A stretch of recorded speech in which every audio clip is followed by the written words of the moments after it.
Саламатсыздар ма, құрметті Платон жүйесін пайдаланушылар.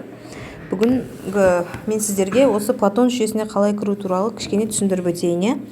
Бірінші, телефондарыңызда, барлықтарыңызда Google немесе кез келген бір браузер бар.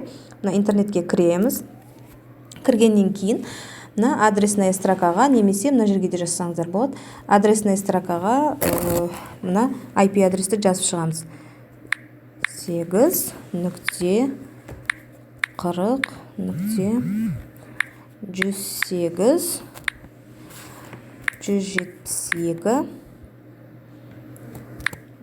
8109 деп перейсиді басамыз.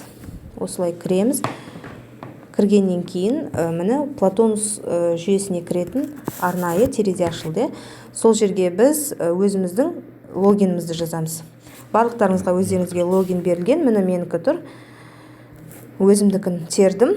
Паролін алдын ала сақтап қойғанмын. Сол бойынша жүйеге сіздер өздеріңіз қолдан тересіздер. Бір рет сақтап қойсаңыздар, сол жүйе бойынша үнемі сақталып тұрады.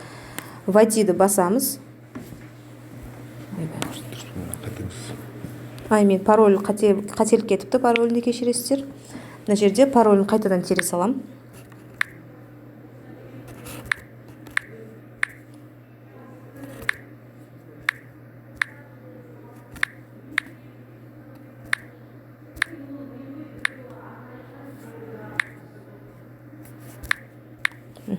Паролін жазып, войдиді басамыз.